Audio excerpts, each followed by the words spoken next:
Zar već taj plan nije ispunjen da se muško kao pojam i neko ko je, da kažem, glava kuće, neko ko je moralan i odgovoran, uništi, znači taj plan je već sproveden i evo vidimo danas prosječnog muškarca u Srbiji koji je ono bleda slika nekada muškarca i domaćina kakav je to nekada bio, znači danas muškarci eto plaćaju te OnlyFans devojke, znači jad ne može jadnije, svi piju, svi puše, svi se kockaju, sede po kladionicama, znači niko ništa pametno ne radi, koliko njih ima zaista svoj neki posao, uglavnom to rintanje kod nekog privatnika za neke smešne pare i onda bežanje od kuće i od porodice, pogledaj na šta nam deca liče, decu u stvari zabavlja internet i TikTok, a ne roditelji, znači nemamo nikako više vaspitanje, nema ništa, čini se da je taj sistem već urušen, jel tako, da je taj plan se u stvari već spromeo jer muškarci su bleda slika i bleda kopija onoga što su nekad bili. Plan se sprovodi, ali nije potpuno sproveden. I sad ovo što si ti rekao, da, deca gledaju socijalne medije, ali onda ti kao kreator imaš odgovornost koji ćeš njima sadržaj da plasiraš i kako ćeš da ih gde usmeriš. Ma gde, ko to još gleda odgovornost? To ne postoji više danas u našem rečniku. Pa, to ne postoji, ali kažem ti koliko može i sad pitao si me za...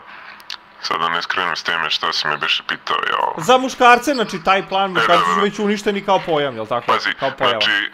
Samo im još fali taj robot i to je to. Poslednji stadijum.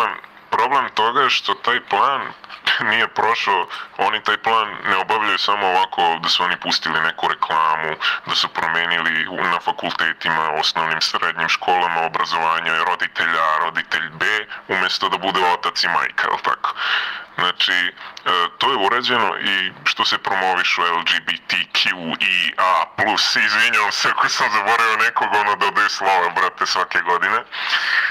Tako da, problem njih je to što jednostavno moramo da prihvatimo ovo što Zapad zove i Amerika i Evropska unija, tolerantnost. Okej, nemam ja ništa protiv da neko voli isti pol ili da promeni svoj pol u nešto drugo, ali on ne treba imati promociju. On može da živi u miru, u nekom svom okruženju gde su oni svi takvi slični listi, da imaju neki svoj community, kao što su crnci ranije imali svoj crnački community u Americi, isto tako neka ima LGBT osobe, neki svoj community i to je to, neka posebna zemlja. Sad, spomenuo si OnlyFans i ostalo, ironija je što znaš da je Torah, sveta knjiga od Izraela. Nisam čuo za to, ne znam šta je to. Pa to je kao što mi imamo Bibliju, tako u Izraelu oni imaju Torah. Dobro. Znači to mu dođe sveta knjiga njihova. Kao što muslimani imaju ovaj Kuran. Kuran, jasno, dobro. I jednostavno ironija, oni pričaju o Bogu, o moralnosti, a 99% svih vlasnika korporacija, porno sajtova su ljudi koji su Izraelci, znači izraelskog porekla. Tako da nama je porno industrija došla iz Izraela, a ne iz američke ili ove engleske kolonije.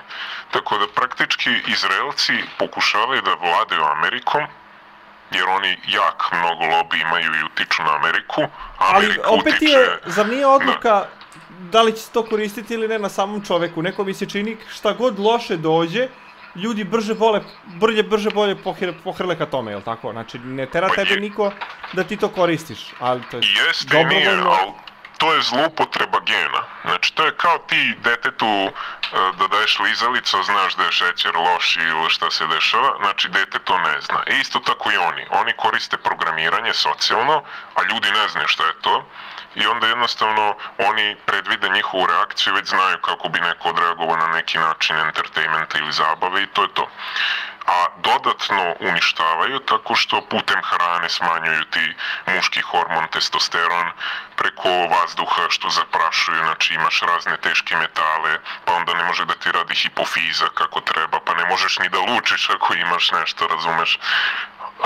I truju vodu, znači pH vrednost vode sad sve niža i niža, nije uopšte alkalna voda, treba imati veliku pH vrednost kao prolom voda, kao Tesla voda. Znači, najbolje ko ima sam da filtrira isto.